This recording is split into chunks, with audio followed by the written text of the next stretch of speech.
Everybody. Jonathon Beckmeyer is an assistant professor in the Department of Family and Consumer Sciences at Illinois State University.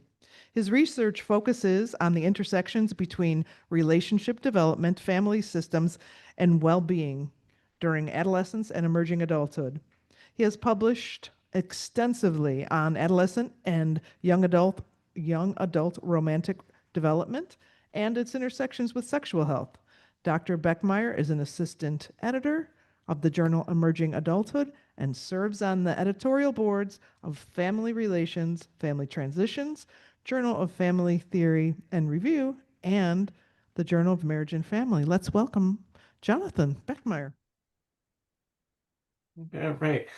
Thank you all very much, and thank you to the to all those who have organized and allowed me to make the modality change.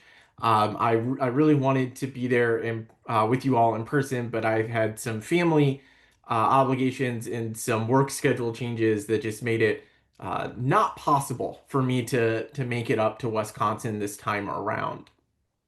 So thank you all for still coming to the presentation and allowing me to do this in this virtual format. And hopefully the information will still be uh, useful and engaging for you in this modality.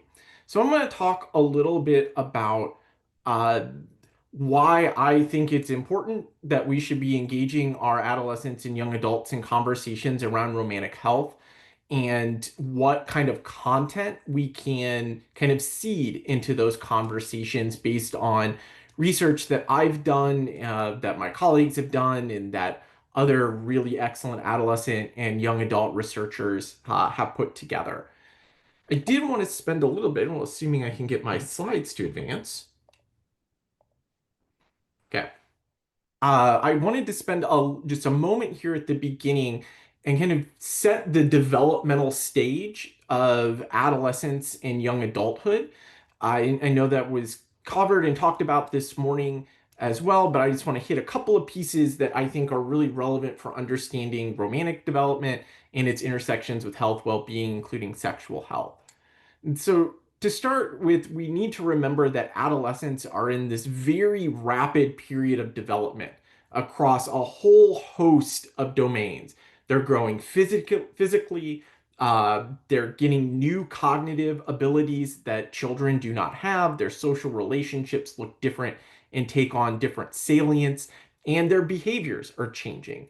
And of course, within those domains, romantic experiences are one of these emerging areas, right? Adolescence is typically when romantic thoughts and feelings and interests begin to emerge and are acted upon.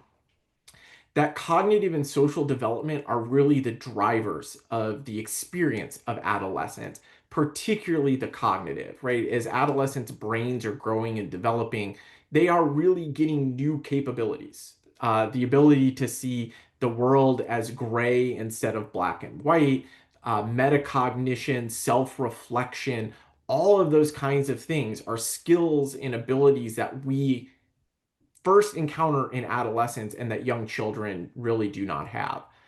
The social element of adolescence is equally important, and it's important to recognize that adolescents are spending more and more of their time away from parents, caregivers, and their households. So between school, extracurricular activities, and preferring their friends for their leisure and social time, adolescents, right, are kind of out on their own. And as they're going out on their own, one of the things that they're experiencing and experimenting with are these romantic relationships and romantic experiences. Young adulthood, right, is one of these kind of fuzzy developmental periods. It's something that a lot of us would call socially constructed. So adolescence is a biologically determined stage, right? It is a period of which you can actually track through biological growth and change.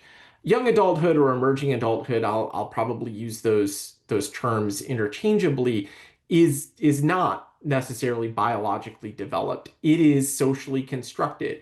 It's a period of time from kind of the end of high school through the mid to late 20s, some folks into the early 30s, that we let young people focus on themselves as they move towards being an adult. This elongation is a reflection that it's a lot harder to hit adult milestones for contemporary generations than it was even for my generation 20 or so years ago, and certainly for my parents' generation 50 or so years ago. The pathway to economic and occupational security, the necessity to complete extra education after kind of the K through 12 experience, and needing to be mobile and adaptive to the changing technological and occupational landscape. Yeah, it just means it takes a lot longer to hit those things that we consider to be markers of adulthood. So young adults, right, are in this kind of period of time of trying to navigate all of these developmental changes and developmental tasks that they need to accomplish. And they are also still undergoing some cognitive and neurological development as their brains are kind of rounding into their final adult forms. So when we're thinking of adolescents and young adults, I just always think it's very helpful to recognize that they're going through a lot. It's these are tough periods of time in the life course. There's a lot of competition for their attention. There's a lot of things they're trying to accomplish, and there's a lot of things that they need to accomplish. And within all of those, right, and all of those are going to tie to their health and well-being, and romantic experiences are going to be a key part of that. All right, so why do I think it's important for us to consider these romantic experiences as key aspects of kind of health and well-being? Well, it boils down to the idea that romantic experiences are commonplace, but they're evolving, right? The ways in which young people carry out love and relationships are changing. And I'm going to talk at the very end about an emerging area that we really don't know an awful lot about, but is something that we need to be considering as well. Particularly as it ties into the way that digital communication tools, social media, artificial intelligence are all becoming embedded within these romantic contexts for them. Romantic experiences, involvement, relationships, attitudes, all of these dimensions are really strongly associated with a whole bunch of areas of health and well-being, including the areas, right, that we're kind of trying to prevent, right? Mental health challenges, externalizing behavior, sexual risks, social isolation. But they're also tied to the stuff we want to promote: positive youth development, life satisfaction, and flourishing. And so for me, when you have this combination of here's something that's common, that's evolving, that's related to health and well-being, and has the potential for stress and challenge, it becomes an area that we really want to pay attention to. And it becomes an area where we can do some pretty good intervention and help young people as they're navigating these parts of their lives. For me, one of the things that I've been writing about recently and trying to talk a lot about is this idea that part of this intervention around romantic involvement, romantic experiences, can be done by just having more conversations with young people about these topics. And I really lean into the idea of romantic health as part of health conversations with young people. So we know those of you who work with our young people, whether through the healthcare setting, extracurricular after school programs, youth work, all of these kinds of spaces, right? We know that you're encouraged to talk with young people about their health and well-being. And we know that different organizations have laid out kind of expectations for, what goes into a sexual health conversation. How do we talk about diet and nutrition and physical activity with young people? I'm just proposing that having regular conversations about romantic experiences should be a key part of these health conversations with young people. And so my goal here today to do this is to give you some information that I think will be helpful if you want to have these kinds of conversations with young people. And so the way I've built this presentation is I've picked out 5 topic areas that the research shows are pretty important for adolescent and young adult uh, well-being, romantic experiences, and the like. And I'm going to give you some research insights from these topics. So, insights that are coming from empirical scholarship. They're not just vibes, right? There's a literature base that supports them as important and valuable. But I'm going to spend most of the time talking about and describing this is the way that I would explain these things, or these are the things that I would tell adolescents and young adults. And I do this through my work as a college professor, right? I teach young people. I teach young people about relationships, and these are kind of the things that I seed into my classes. I do want to note that I did not put any citations in the presentation because it just got overwhelming.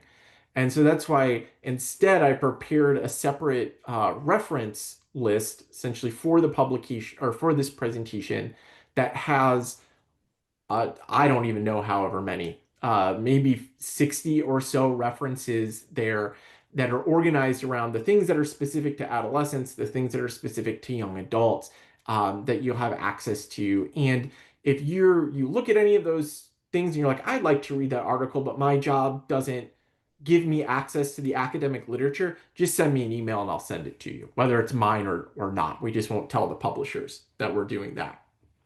Okay. So the first topic that's important to talk to young people about is their current romantic involvement.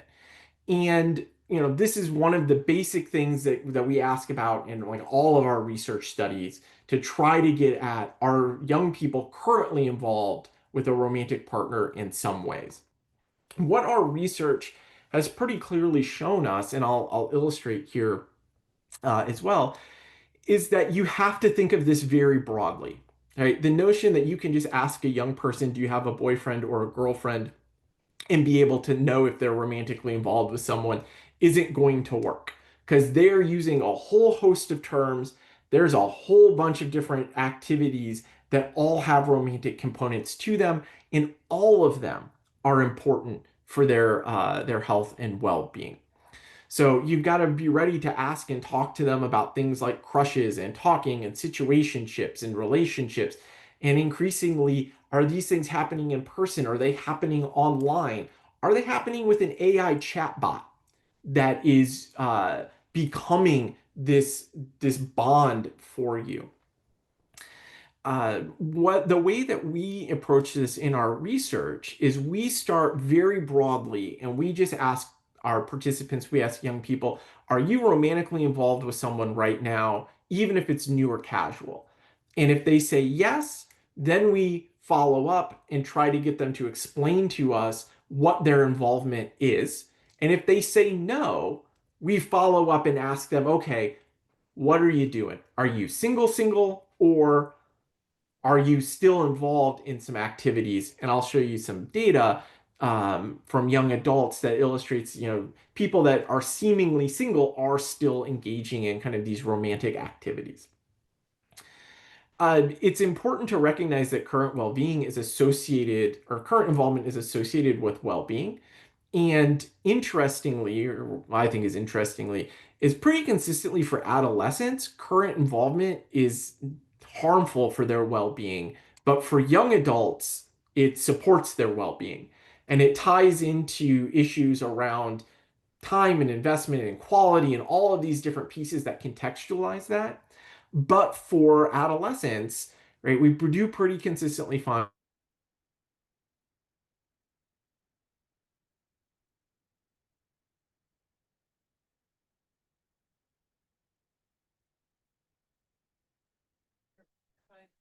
Can you hear me? Jonathan, can you pause for a second? yes. Oh, there we go. We had no sound here for a second. Go ahead. Oh, Sorry. I'm sorry. Uh, all right, so I want to kind of illustrate this point around people who you might think are single might not actually be single. So again, we've gone through this process of where we ask the people who say, no, I'm not involved with anyone right now. And then we follow up and we say, okay, are you doing any of these things? And we give them a list of 9 romantic activities, and then an option for anything else they want to tell us.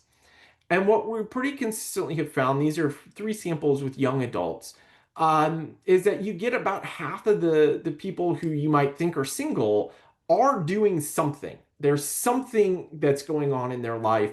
Most often it's crushes, right? I've got a crush on someone, and we always ask that about a crush on someone they actually know, not like a celebrity. But they're talking to people, they're dating, they might have a sexual partner. So again, the idea here is just if someone says, no, I'm not involved with someone, right, doesn't mean that they're not actually still pursuing romantic and sexual experiences. Okay. So, what do I tell adolescents and young adults about current romantic involvement? What would I encourage you to kind of communicate to them? I think one of the most important things, and I'll say this a couple of times during the presentation, is normalizing the idea that if you're single and you like being single and you're not interested in dating or being in a relationship, that's completely normal and fine. We've found time and time again that young people, adolescents and young adults, are just not interested in dating or being in relationships. And turns out they're just as happy and satisfied with their lives. Um, because right, they're just not interested in this, and that's normal and that's okay.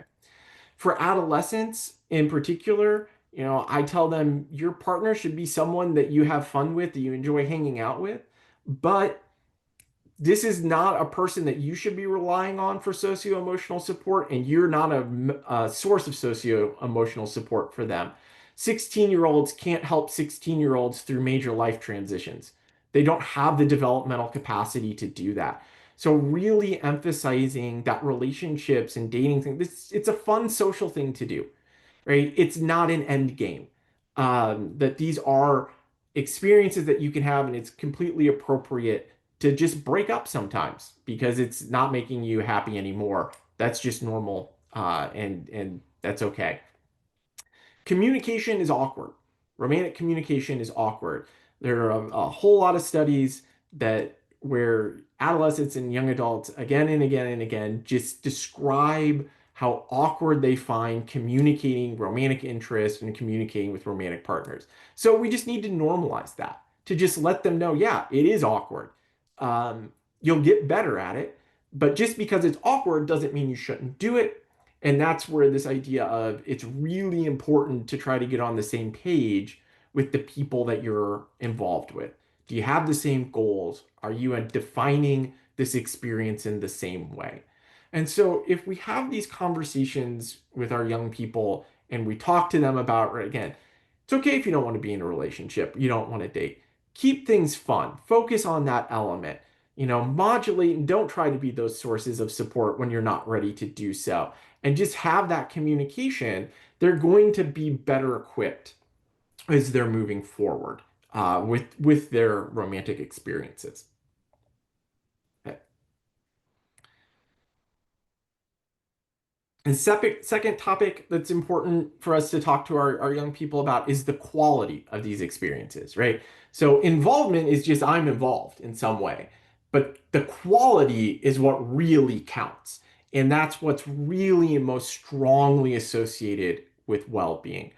Quality has been defined and described in a whole lot of different ways in different studies, but generally you see kind of these three areas pop up time and time again: positive interactions, negative interactions, and commitment.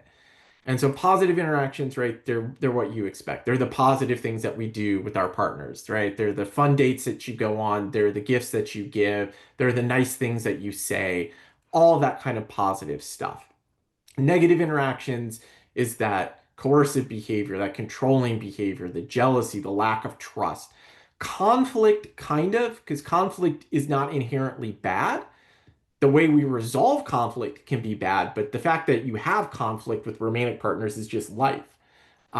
So conflict, we don't want to just ignore it, but it's not inherently problem. If there's a whole lot of conflict, then yeah, maybe that's the time to break up. And then commitment being the anticipated stability. So that's what commitment is actually defined as, is anticipated stability. But that's the anticipated stability can be because you really like the person, or it can be because you've accrued a bunch of barriers that make it impossible to break up. So when we're thinking about commitment, and we often think about it very positively, but it's a pretty nuanced construct. I already talked a little bit about the adolescence and positive interactions shouldn't be support. It should be fun and affiliation. It's really important to help our young people sometimes understand that behaviors that a lot of us as adults would go, ooh, that's that's a little concerning. They might see as love and affection, right? The constant communication and digital surveillance that we see sometimes with young people, where they're, texting thousands of times a day, and always wanting to know what their partner is doing, love bombing, those kinds of things, right? To someone who's young and doesn't have a lot of experience, that might seem fun and exciting, but can really be indicators of some problems that are going on. Young adults particularly we found can get stuck in unsatisfying relationships. They're not inherently abusive or harmful, but they're just not particularly satisfying, but they're kind of stuck together because they've accrued a bunch of barriers that make it really hard for them to leave the relationship. And then lastly, and I'm going to illustrate this with a couple of data examples, is that relationships are not positive or negative. They are a mixture of the two. And the key is, how well can you balance and navigate those pieces? So one of the things I always like to illustrate about this mixture idea is from a study that I did on 15-year-olds in romantic relationships. And we looked at whether or not positive experiences with partners buffered the impact of negative experiences on well-being. And particularly, we were looking at depressive symptoms and externalizing behavior. And what we found for depressive symptoms was the combination of high positive interactions with partners and high negative interactions with partners is associated with the highest levels of depressive symptoms in these 15-year-olds. And so it wasn't that the good stuff buffered the bad stuff. It exacerbated the bad stuff. It made it more harmful for their mental well-being than if it was just negative stuff with no good stuff, right? And so this combination of high positive and high negative seems to be especially troubling for adolescents. And we also found something similar when we looked at a separate study with unmarried emerging adults. And we did an analytical technique that essentially let us come up with these 5 distinct types of relationships amongst these partners or amongst these emerging adults. And we found this partner or this pattern that we called high intensity, which again is this combination of high positive interactions and high negative interactions. They have the highest, on average, the highest negative interactions in the sample, right? And they're grouping together. And this group, when we looked at their well-being, also had the highest depressive symptomology, engaged in the most heavy drinking, and had the lowest life satisfaction. So this combination of high negative, high positive is especially difficult for young people to navigate. And we think that's largely because that dichotomy, or not that dichotomy, that dialectic is so difficult to understand, right? I can understand if my partner's kind of a jerk to me all the time, but it's really hard if they're a jerk to me all the time, but then also really nice to me. How do I navigate and think about that combination? And so that's where, we would suggest, and the last point here on the slide is that if you have lots of highs and lots of lows in your relationship, it's not exciting. It's a sign to break up. And again, normalizing for young people that breaking up is, in fact, an appropriate thing to do if your relationships aren't making you feel happy and making you feel good about yourself. So, when we're talking to young people again about the quality of their experiences, they should be aiming for things that, again, make them feel happy and make them feel good about themselves. If that relationship, that partner, that person isn't adding to your life, it's not worth your investment. That, this idea that any involvement is better than being single isn't really a good idea for young people. I think it's also important for young people to understand that relationships change, but you can't expect to change a partner, right? I do believe people can change, but they have to want to change. So you can like someone, you can have fun with them, but at the end of the day, you essentially speak different love languages. That's not going to be a good involvement or a good relationship for you. And you can't expect that that person is going to change their personality to be what you want it to be.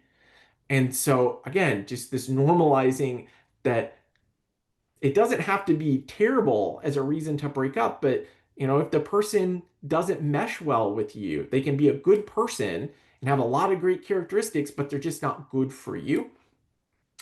And when young people are confronting problems and conflicts, which is inevitable, right? They really need to be able to distinguish between the things that they should try to fix and the reasons why they should just break up.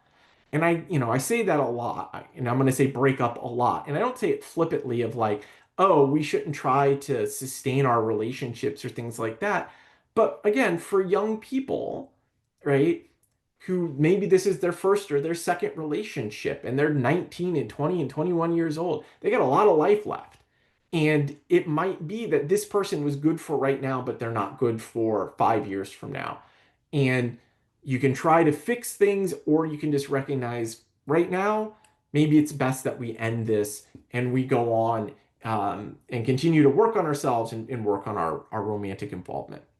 And then lastly, it's really important for young people to think before they leap. Uh, think before you move in with someone. Think before you have sex with someone. Think before you get a pet with someone, right? And really engage in this deliberate process of deciding to make relationship choices instead of sliding through relationship choices. Third topic, and a little less information on the ones going forward. Romantic interests and attitudes are really important. They shape romantic experiences and they are shaped by romantic experiences. And we have found in our work that whether or not young people really want to be involved in relationships, so something we call interest and desire, is a really key factor. Single folks who really want to be in a relationship tend to have worse well-being than single folks who are like, yeah, I'm not interested in a relationship. People who are in relationships and really want to be in a relationship seem to benefit more from the positive experiences of those relationships than the people who are like, I could take it or leave it. So understanding interests and attitudes for young people is really important, and helping them understand their interests and attitudes are really important. And one of the areas that we found, and I'll talk a little bit about this here on the communication to them piece, that's really important for our young people to understand is that most of their peers are looking for commitment. It blows my students' minds when I tell them that most of their peers, most of the people that they're romantically interested in, are also interested in looking for commitment, right? And we know this because we ask them, right? We ask young people in a whole bunch of different ways, if you had to choose between a casual relationship or a committed romantic relationship, what would you choose? Overwhelmingly, committed romantic relationship. We ask people, what's your level of interest in being in a committed relationship? What is your level of interest in having a casual sexual relationship? Way more interest in a committed relationship, way less interest in a casual sexual relationship. And I'm not saying that young people should be discouraged from having sexual relationships. No, not at all. But I'm saying when young people themselves are telling us that they're interested in commitment, we should be reinforcing that for them.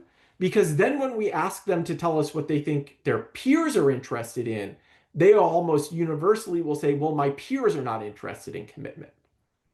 And so this creates this really ambiguous space for young people to navigate, where they're really interested in being in a committed relationship, but they think that the person they're dating isn't, and they're afraid to talk about it because they don't want to be seen as clingy.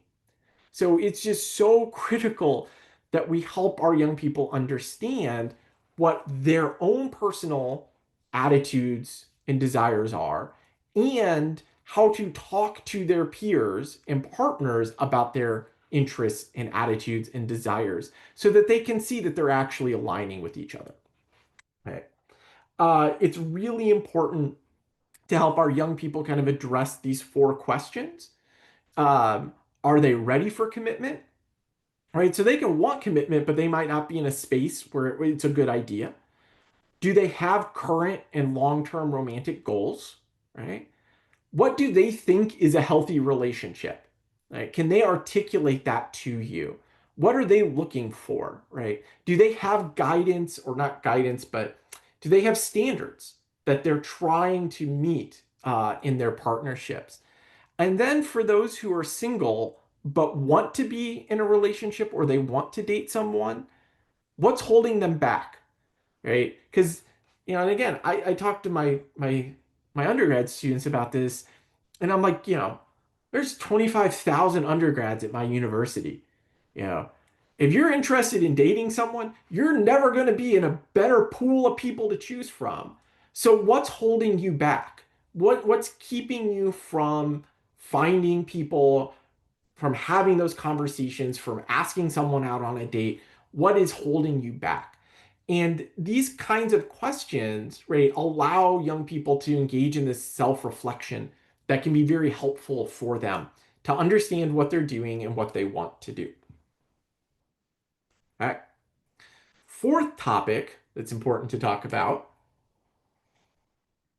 is romantic efficacy and competency. And so this is just the idea around, do young people think that they can do the things that they need to do to be able to ask someone out on a date, to plan and go out on a date, to communicate with romantic partners, to navigate and resolve conflicts, all of these kinds of pieces.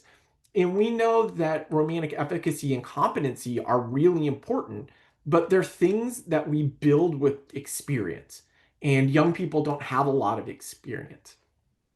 The research in this area, is pretty broad and lacks some specificity around kind of like what are the core pieces.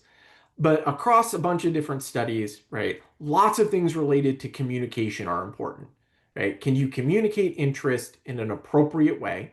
Can you communicate your goals and desires? Can you communicate with partners on just kind of a day-to-day level? The ability to resolve conflicts is really important. Relationship maintenance. So you have a partner. How do you keep that relationship fun and exciting and fulfilling? Can you set boundaries, right?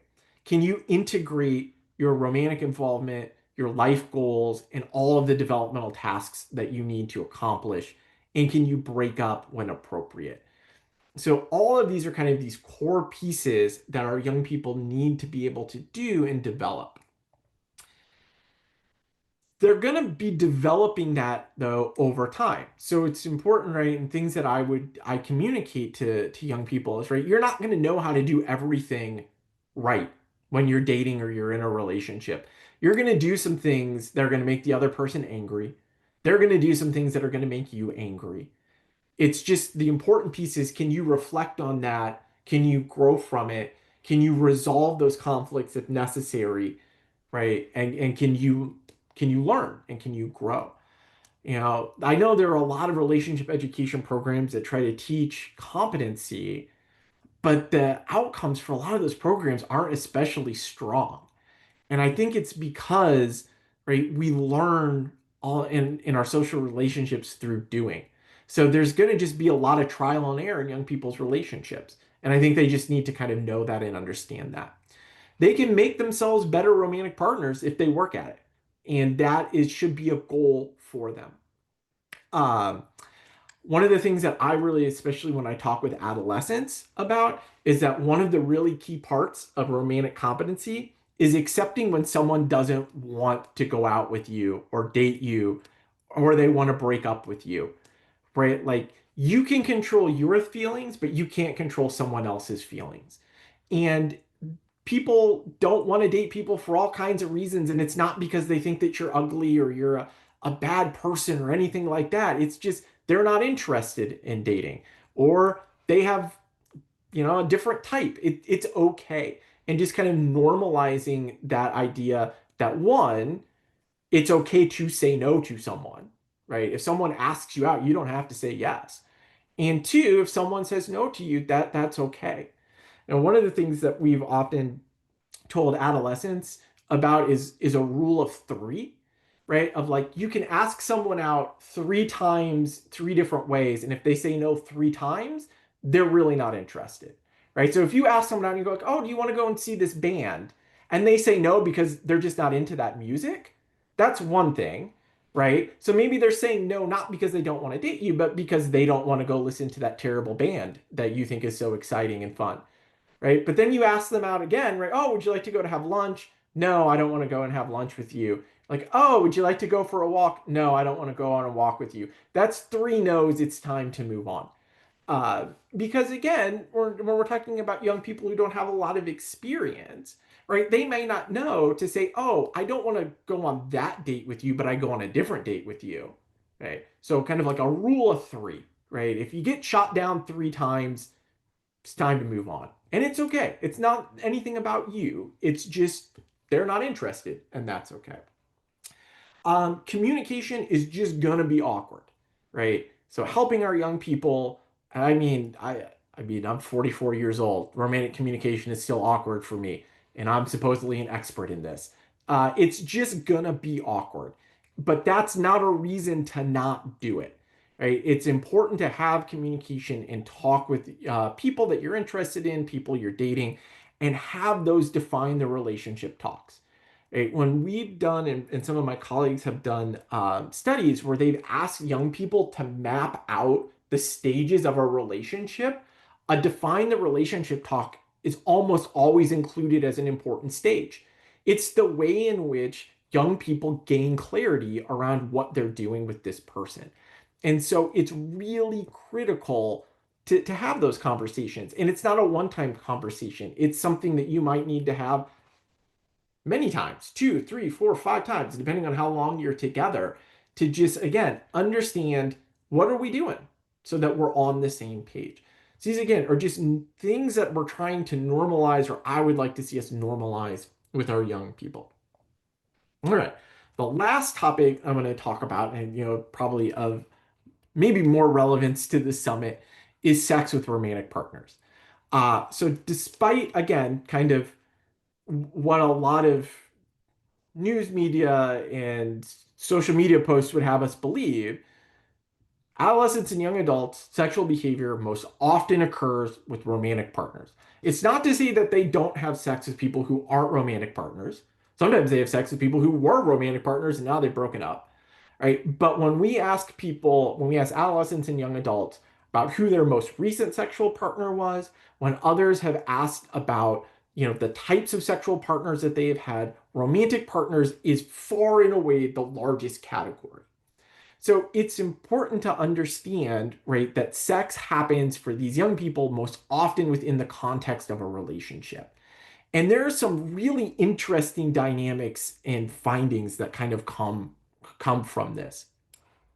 One that I think is probably not especially surprising is that when adolescents and young adults feel closer to, more intimate with, trust their partners more, their sex is more pleasurable and enjoyable, right? And as someone who does do sex research, I always talk about, right, like if we're gonna have sex, we might as well have good sex. And so being able to help young people understand that this emotional connection is really important for the quality of their sexual experiences is particularly valuable.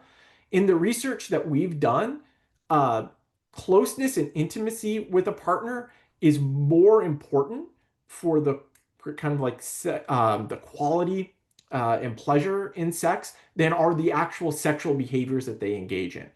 So that emotional closeness is really, really critical. The other kind of interesting find, well, I've always found interesting, is that condom and contraceptive use declines with greater commitment to partners.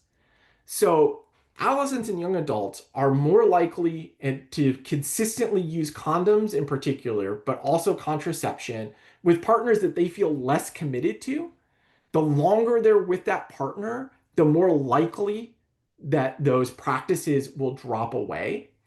And oftentimes they're dropping away without this being a deliberate discussion, right? It's not like they sat down and like, okay, we're at a point now where we don't need to use condoms. They just kind of stop. So it seems kind of counterintuitive, right? You would think that someone that you are more committed to, you would want to be continuing these positive practices, but they don't. They fall away.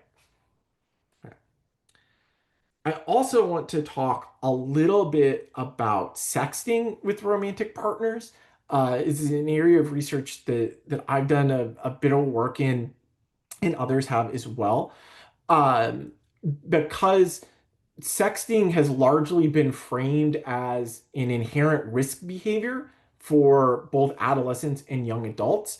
And within the context of romantic relationships, I've often framed it as it's just another sexual behavior.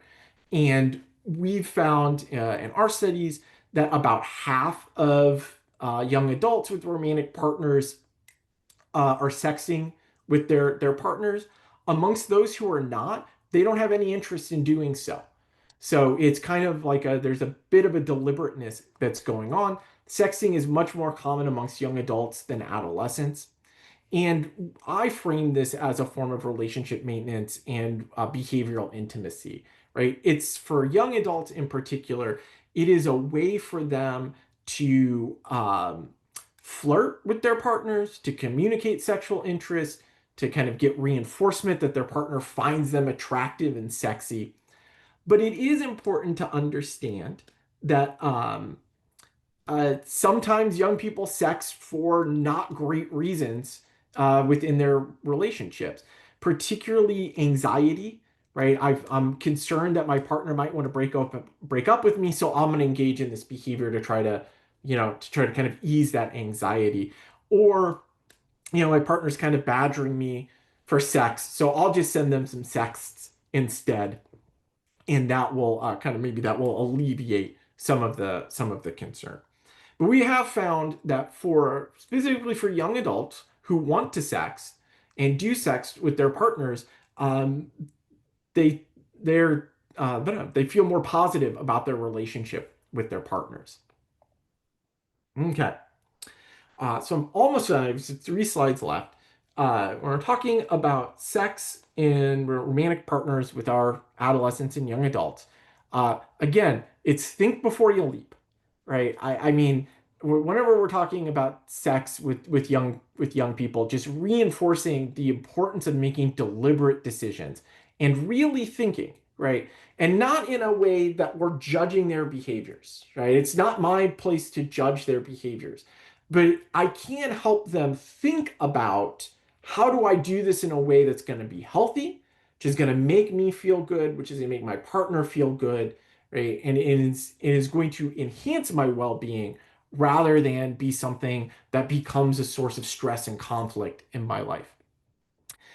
It's really important to communicate about boundaries before having sex, right? What are your boundaries and expectations around how often are you going to have sex? How are you going to initiate sex?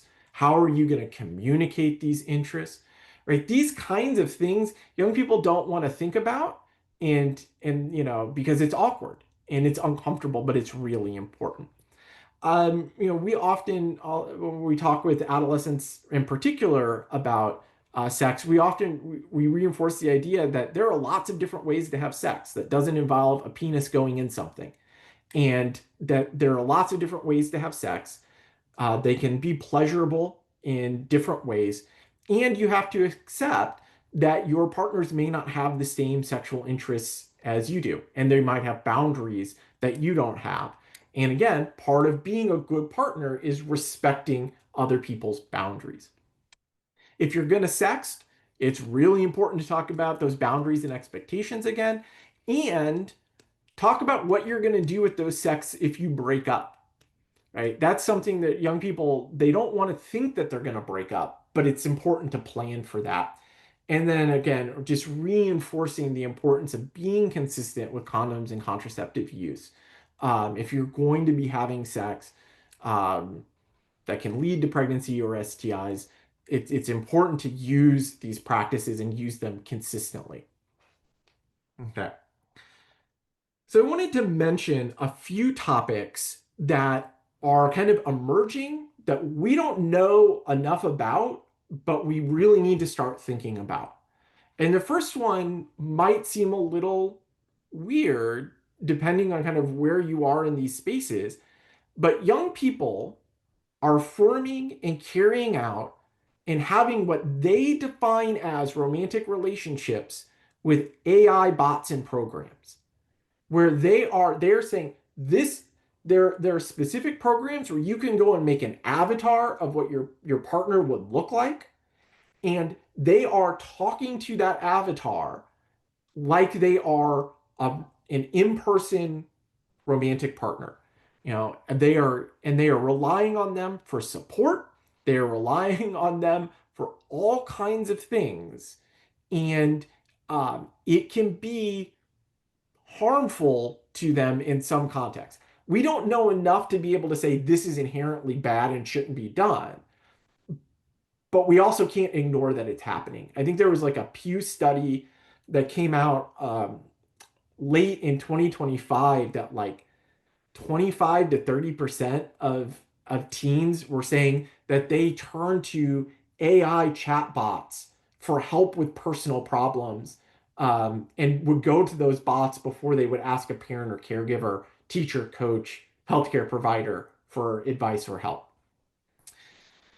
Parasocial romantic relationships are kind of a related concept, but this is where young people form really deep attachments to celebrities or fictional characters. And in a way that, again, they feel very possessive almost of the person in that person's experiences. And to this idea that, almost like, if I just met this person in person, right? They would love me the way that I love them. And parasocial relationships have been written about since the 1970s, but it has certainly intensified with kind of the social media landscape, which gives young people so many more insights into these celebrities' lives. And so you can almost feel like you are there with them as they're going about their days. Digital connectedness with romantic partners is another area that we're still trying to understand, right? How do social media and text messaging and video calls and all of this stuff play a role in relationships? We don't know what happens to sex when people break up. And we're not exactly sure how dating apps and social media are affecting adolescents' romantic development. There's been a lot of research that has been done on dating apps and social media in young adults, a lot less that's been done on adolescents. All right, so conclusions. I stayed within time, which is moderately amazing for me. Um, Romantic experiences, they're important parts of young people's lives. We need to help them, right? We need to help prepare them for that. If they're not currently involved, it's pretty good likelihood that they will be at some point in adolescence or young adulthood. And we can help young people build up their competencies so that they can have really healthy and positive experiences. And I think one of the ways to do that is just by normalizing these conversations with young people, right? And just talking with them about it. And, sometimes you got to push them a little bit. I've got a 23-year-old niece. She doesn't like it when I ask her if she's dating somebody.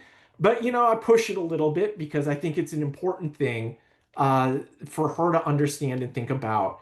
And same thing with my students and young people that I work with through programs and interventions and the like.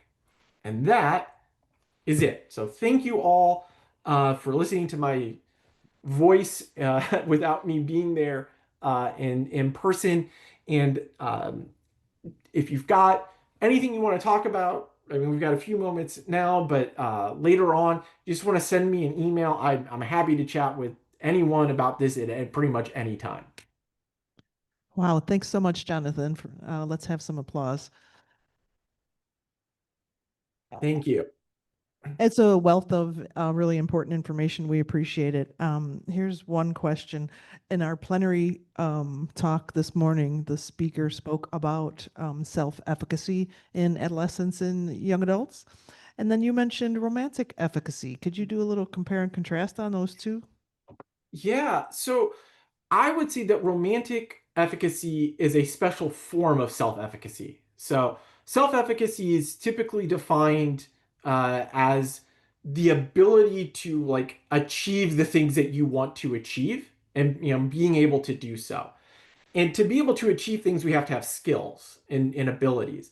And so romantic efficacy is the idea of, do I have the skills or do I believe that I have the skills to achieve the romantic kind of goals or things that I'm wanting to do, right? So, like for example, so we've asked young people, how confident are you that you can ask out someone that you have a crush on? How confident are you that you can um, tell a partner that they made you angry and why they made you angry? So it's thinking about that same kind of idea of, can I do the things that I need to do to achieve the things that I want to do? And then putting it more specifically in this context of, what are the common things that we need to be able to do to have kind of healthy, happy, romantic experiences? Thanks. Thank you. Who has a question in our audience today? Olivia, is there any in the chat? Because I can't, my computer lost its power. Okay, let me get over there and read that. It says TV and movies have changed in the last few years with reality TV. Has the decrease of situational TV shows impacted how young people understand romantic relationships? That is a great question that I cannot answer. Um, uh, I would imagine that it has to, because media is one of the dominant ways that we learn about things that we don't have direct experience with.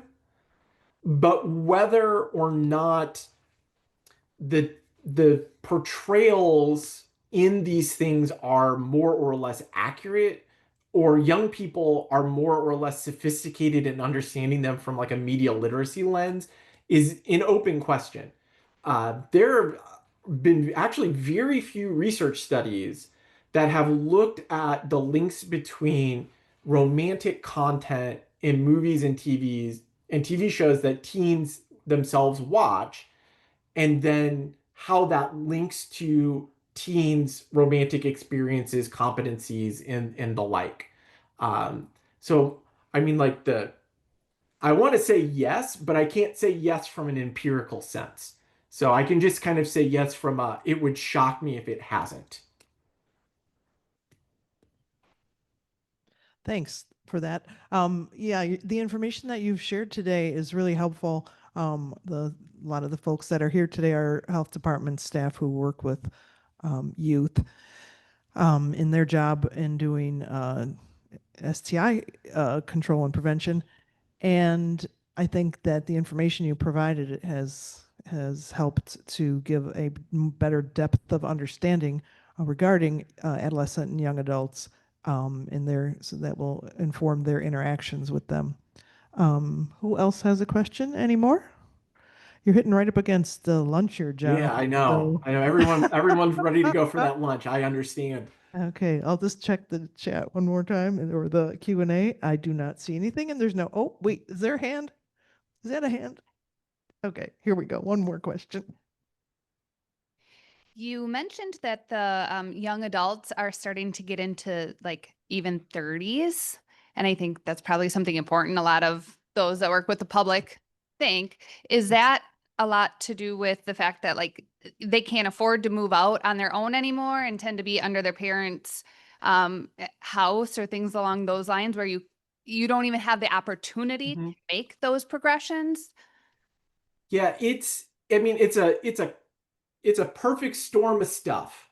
Um, that is elongating the path to adulthood. I think part of the challenge is also how do you want to define adulthood?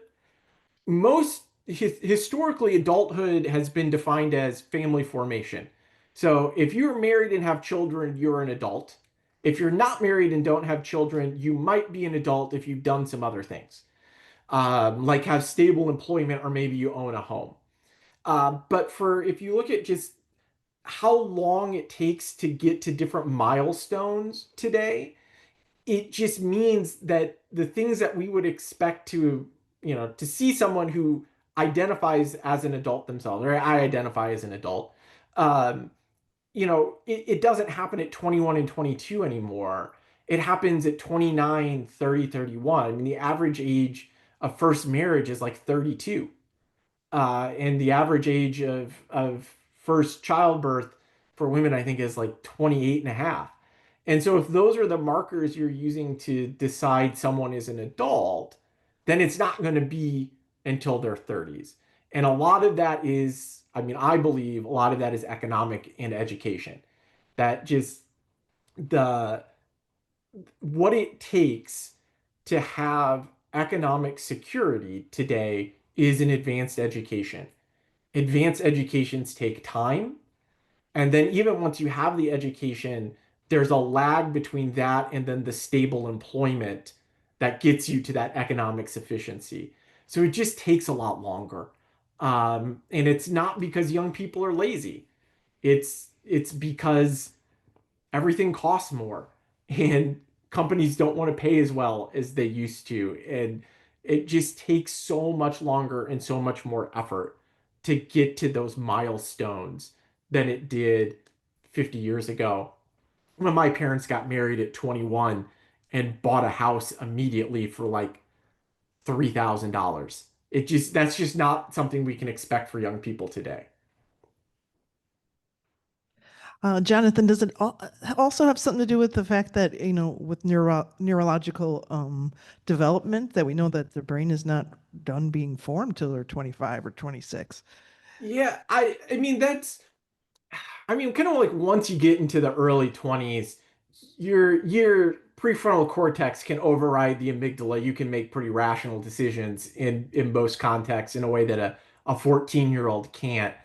Um, So is it but like the last few percent of yeah, development that happens between 21 yes. and Yeah. 26? Yeah, it is. It really, and it is by volume. I mean, because it's typically measured in fMRI studies by the volume of white and gray matter in the brain. And so, the white and the gray matter, by like 22, 23 is like 95% there. It's that last little bit. Oh, I mean, young people still make dumb decisions, but so do 40-year-olds.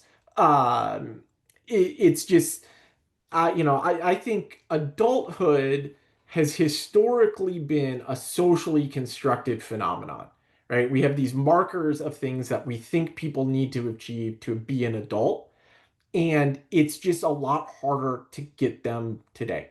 And so that path drags on. And that is why you do see kids they go to college, they come back from college, they move in with their parents and caregivers again for 3 or 4 years.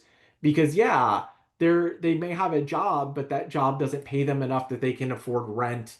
Or they're trying to save up so that hopefully they can get into the home ownership ladder. Um, I think it's more social than it is neurological at that kind of stage. Well, very interesting. Hey, thank you so much. It was great listening to your presentation today and the wealth of information. And chatting with you just now and these Yeah. questions was fantastic. So thank you so much. Yeah, No, let's do thank you some all.